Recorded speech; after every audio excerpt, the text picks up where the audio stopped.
Assalamualaikum warahmatullahi wabarakatuh. Di sesi kedua ini saya akan coba informasikan agar lebih jelas kembali kepada para pendengar dan juga para pemirsa ya bahwa alur ya, transaksi istisna dan istisna paralel agar lebih dicermatin ya. Bagaimana kehidupannya? Yang pertama, dalam transaksi ini nasabah itu bisa melihat objek yang akan dibeli dan dipesan. Itu pertama kali nasabah, dan tidak boleh ada transaksi di sana. Dia hanya melihat saja ya, melihat saja, memberi informasi nanti objek ini atau yang ini akan dibeli oleh bank syariah.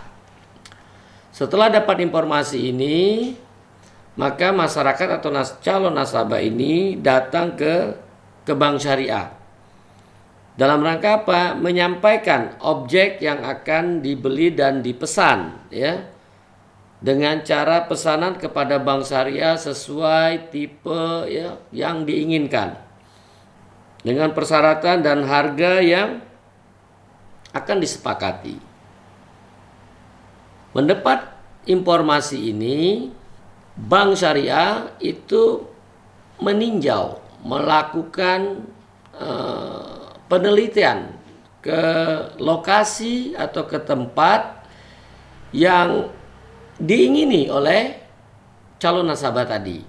Diteliti apakah ada sertifikat hak miliknya, ataukah sertifikat hak guna bangunan, atau sertifikat apakah, itu diteliti sesuai legal formal. Yang kedua, apakah ada izin membuat bangunan di lokasi tersebut kalau nanti ini akan dibangun, kalau kita membeli satu lahan atau di klaster atau di perumahan ya, ada nggak sudah izin membuat bangunannya. Setelah itu yang ketiga, bagaimana di lokasi tersebut, dekat dengan kuburan, dekat dengan SPBU, atau apa yang ada di lingkungan tersebut, masuk nggak di jalur hijau yang tidak boleh dibangun. Nah, ini juga diteliti ya, semua diteliti untuk bisa memenuhi aturan-aturan yang diinginkan oleh pemerintah kota atau pemerintah daerah ya, dalam mengikuti aturan-aturan pemerintah sepanjang tidak bertentangan dengan aturan syariat. Ini amdalnya bagaimana juga itu diteliti. Kalau ini semuanya positif, bank syariah juga meneliti calon nasabahnya. Yang keempat, calon nasabahnya diteliti namanya masuk tidak di dalam SLIK ya, kalau dulu BI checking tapi saat ini SLIK ya, sistem layanan informasi keuangan daripada nasabah tersebut ya. Nah, kalau nomor 3, nomor 4 ini positif dan baik atau benar, tidak ada masalah di sana, maka yang kelima ini artinya layak, ini ya, layak untuk kita bank syariah beli, dan kita akan cari nanti yang akan membangun ya rumah yang akan dipesan dengan tipe dan ukuran yang akan disepakatin tadi ya, itu kita akan lakukan pembelian ya, dan nanti membayarnya nanti juga kepada yang membuat ini itu adalah dengan cara cicilan ya. Kalau kita sudah lakukan akad istisna dengan nasabah, tadi sudah pas begitu, bank bisa melakukan akad istisna kepada nasabah ya. Bank syariah ini setelah dia berakad istisna, maka bank juga akan melakukan akad istisna paralel yang untuk membangun rumah tadi, bentuk pesanannya tadi ya, bentuk pesanannya tadi ya, yang jadi sesuai dengan progres nanti dibayar oleh bank syariah. Nah, sementara nasabah setelah tanda tangan juga dia sudah bisa membayar secara angsuran ya. Nah, alhamdulillah ini fatwa ini sudah ada sejak tahun 2000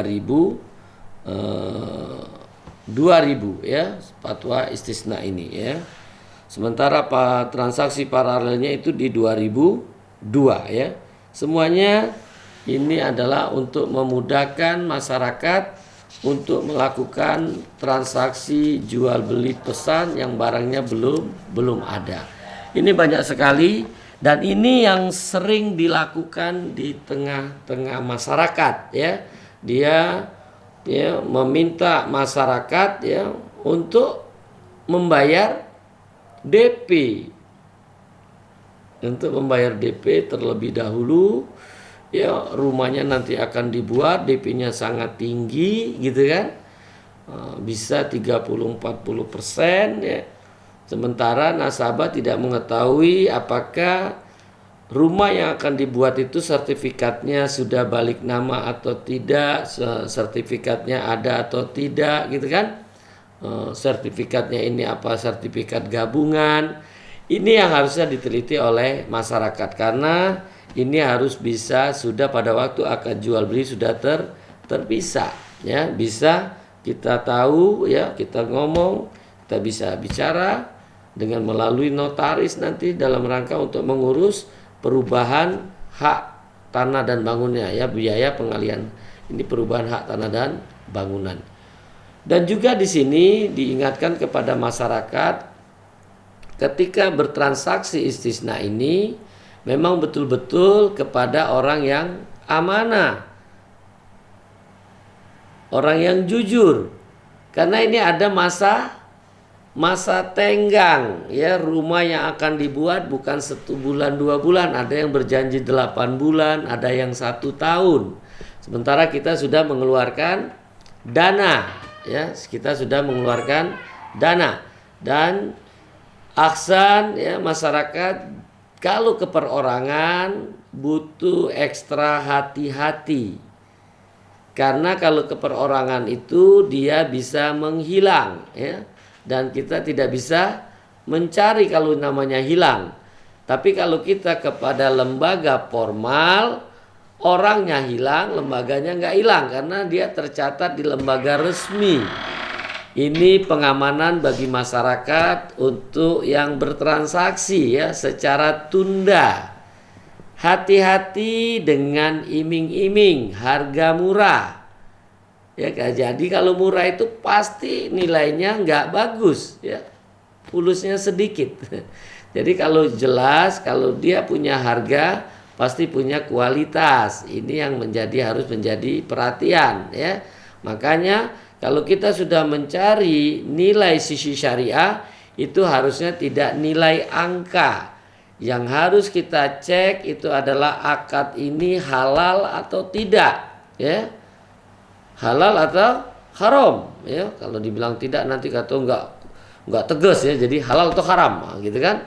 Ini surga neraka ini ya, enggak main-main ya. Jangan sampai kita sudah yang tadi kita dengar, kita baca ya di media gitu, yang ngumpulin uangnya sudah bertahun-tahun dibayar kepada penjual yang dengan label syariah, ternyata sampai waktu yang diinginkan rumahnya tidak jadi, maka terjadi masalah. Nah, ini juga menjadi muhasabah pada malam hari ini. Ini pas banget ya, radio kesayangan kita mensiarkan ini ya, radio AM 774 bahagia bersama Al-Quran ya. Kita dekat dengan Al-Quran, maka dalam muamalah ini yang diminta adalah kejujuran ya, amanah, tanggung jawab ya. Jangan cuma hanya bisa menyampaikan, mudah berretorika sehingga banyak masyarakat yang tergoda, tergiur. Namun kejadiannya Islam yang terfitnah, syariah yang terfitnah ya. Maka bagi saudara-saudara yang melakukan keinginan berlabel syariah namun tujuannya dunia, hati-hati. 1 menit ke depan kita belum tentu masih hidup. Ketika kita punya label syariah, niatkan untuk mendapatkan keridhaan dari Allah, mencari keberkahan, dan ini yang kita harapkan bagi setiap muslim ya, ketika melakukan aktivitas secara syar'i ya. Jadi harapannya mencari ridho Allah, dan kita berharap dengan wasilah akad yang benar kita dimudahkan oleh Allah untuk bertemu nanti di jannah. Perhatikan yang sudah melakukan produk-produk dengan akad yang dipesan ya. Tolong perhatikan, jangan sampai kita bermain dengan kata-kata syariah. Kalau kita berjanji akad ini jual beli pesan, kita sudah memberi informasi bahwa rumah ini akan saya bangun, jangan coba-coba berakad dengan yang lain. Ya, jangan coba-coba, karena saya ingin jual beli rumah pesan. Saya ingin jual beli rumah pesan. Itu akad utamanya adalah istisna, bukan akad selainnya. Ya, jangan sampai kita menggunakan akad murabaha. Akad murabaha itu barangnya ada, bayarnya nyicil. Ya, itu akad murabaha. Jadi bukan akad jual beli pesan. Ya, jadi akad murabaha itu barangnya ada, bayarnya nyicil. Jadi ada juga kadang-kadang nih kita berjanji mau jual beli rumah, tapi rumahnya dipesan, ya. Tapi ternyata akad yang terjadi jual beli bahan bangunan, jual beli tanah. Ini bukan jual beli rumah, karena tanahnya ada, itu cocok dan benar sahih kalau akadnya murabaha, karena jual beli tanah. Yang kedua jual beli bahan bangunan. Jual beli bahan bangunan jangan bilang jual beli bahan bangunan, tapi jual beli batu bata, jual beli pasir, jual beli genteng, jual beli besi. Itu harus jelas. Tidak boleh jual beli bahan bangunan. Apa itu bahan bangunan? Banyak. Dan ini jalan jual beli harus jelas, ya. Ukurannya, batu batanya berapa? 100 buah. Pasirnya berapa? 3 mobil, gitu kan? Ini harus jelas. Ya, ini harus jelas. Itu akad murabaha, bukan akad istisna. Tapi kalau kita jual beli rumah yang akan kami buat, ini artinya jual beli pesan. Ya, tipenya apa, ya, bentuknya apa, warnanya apa, itu dipesan karena rumahnya belum ada, akan dibuat. Dan ini tidak boleh akad yang lain, ya. Karena kalau kita berakad yang lain, ini artinya kita berbohong atas nama Allah dengan menggunakan nama syariat, ya. Hati-hati, ya. Jadi baik kita sebagai praktisi bank syariah maupun sebagai nasabah bank syariah, ketika berakad betul-betul harus dipedomani dengan baik, ya. Apa yang akan kita tanda tangani, karena akad ini konsekuensinya, ya, ini bisa sampai di yaumil kiamah, ya. Maka betul-betul kita harus paham, ya, kita harus paham dengan transaksi ini, akad-akadnya. Kita yakin bahwa akad syariah itu akan menenangkan kita, ya. Syariah nggak mungkin salah, ya. Cuman kita yang melakukannya bisa salah. Dan kita harus sadar bahwa transaksi ini ketika berlabel syariah itu nanti diminta pertanggungjawaban jawabnya oleh Allah Subhanahu wa taala, maka kita nggak boleh ikut-ikutan. Wala taqfu ma laisa laka bihi ilm. Inna sam'a wal basar wal fuad kullu ulaika kana mas'ulan. Ya. Betul, kita harus sadar nih dalam berakad. Nggak boleh kita terbawa, ya, nggak boleh ikut-ikutan. Maka yang keempat, kita harus punya sikap, ya. Kalau tidak sesuai, tinggalkan. Jangan dilanjutkan, karena kita takut dengan azab Allah. Mudah-mudahan pemirsa, ya, sebagai calon nasabah di bank syariah dan juga sebagai praktisi bank syariah, insya Allah berubah setelah melihat tayangan ini, ya. Takutlah dengan azab Allah. Mudah-mudahan dengan takut kita dengan azab Allah, muhasabah malam ini kita bisa meneteskan air mata kita yang selama ini mungkin kita berdusta atas nama Allah. Dan kesempatan kita masih diberikan kebaikan oleh Allah, yaitu bertobat. Dan ini yang dikabarkan dalam Al-Quran di surat An-Nur ayat 31. Wa tubu ilallahi jami'an Ayyuhal mu'minun la'allakum tuflihun. Bertobatlah kalian kepada Allah, hai orang-orang yang beriman, agar kamu beruntung. Mudah-mudahan kita semua diberikan oleh Allah keberuntungan yang nyata, yaitu dimudahkan untuk ditempatkan oleh Allah dengan rahmatnya di jannah. Insya Allah. Baik, mungkin seperti itu kajian pada malam hari ini. Dalam muhasabah, kita meneteskan air mata kita ketika saudara-saudara kita sedang tertidur. Ya, bermuhasabah, minta maaf kepada Allah, kita bertobat kepada Allah untuk tidak melakukan lagi kesalahan-kesalahan yang selama ini kita perbuat. Insya Allah membawa berkah. Boleh nggak kita menjual buah-buahan yang buah-buahannya sudah rusak, namun kita jual dengan harga yang mahal? Iya. Cuman sampai di situ saja. Iya.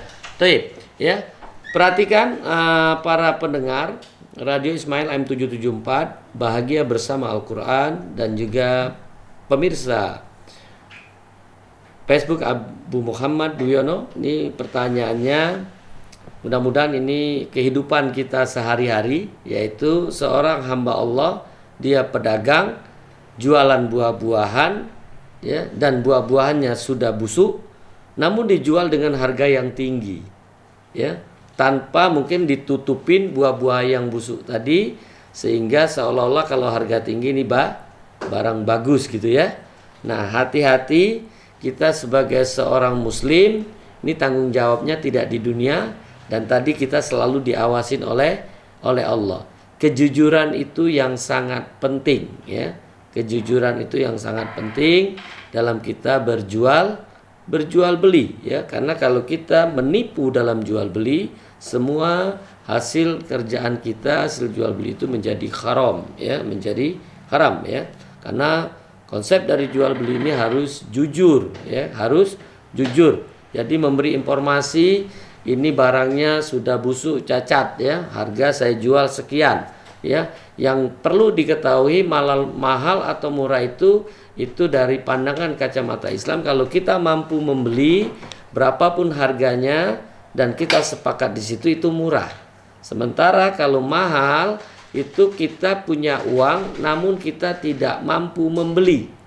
Karena ada dua. Yang pertama, barang yang diperjualbelikan itu haram. Yang kedua, kita kalah dengan hawa nafsu. Ini menyebabkan kita tidak mampu membeli dan barang itu menjadi mahal. Contoh, daging babi harganya 1.000, kita punya uang 10.000, kita tidak mampu membeli. Kenapa? Karena daging babi itu haram, dikasih gratis saja kita nggak mau, ya, maka harga 1.000 itu mahal, ya, itu karena itu barangnya haram. Sementara yang kedua, contoh, kita punya uang 10.000, sementara daging kambing harganya kambing itu pada waktu hari raya kurban hanya dijual 2.000, padahal kita punya uang 10.000. Ketika kita tidak mampu membeli harga kambing tadi 2.000 tadi, maka harga kambing tadi mahal. Karena apa? Kita dikalahkan oleh hawa nafsu, padahal kita punya uang 10.000, ya. Ini jadi mahalnya karena kita dikalahkan hawa nafsu. Tadi seperti tadi, kalau kita sudah jujur, ya, bahwa buah-buahan ini saat ini ada yang rusak, ada yang busuk, saya jual dengan harga yang tinggi. Ketika yang belinya mau, kan kita jujur di situ, itu tetap murah harganya karena dia mau beli. Ternyata seperti yang kita lihat kurma busuk, ya, ketika Abdurrahman bin Auf, ya, dia kepingin miskin, tapi ternyata ada raja yang berkeinginan beli kurma busuk dan harganya di atas 10 kali lipat dari harga kurma yang baik, ya. Inilah sebagai dasar bahwa mahal atau murah itu bukan dilihat dari angka, dan selama ini kita sering terbawa dari angka. Padahal kalau dia membeli secara ini, ternyata kurma busuk tadi ada manfaat untuk menyembuhkan penyakit, dan kita nggak tahu. Makanya kejujuran itu yang sangat penting, ya. Ini yang bisa disampaikan. Jadi tinggal kita bagaimana melihat kejujuran itu yang paling utama yang menyebabkan halal haram daripada transaksi jual beli tersebut. Wallahu a'lam.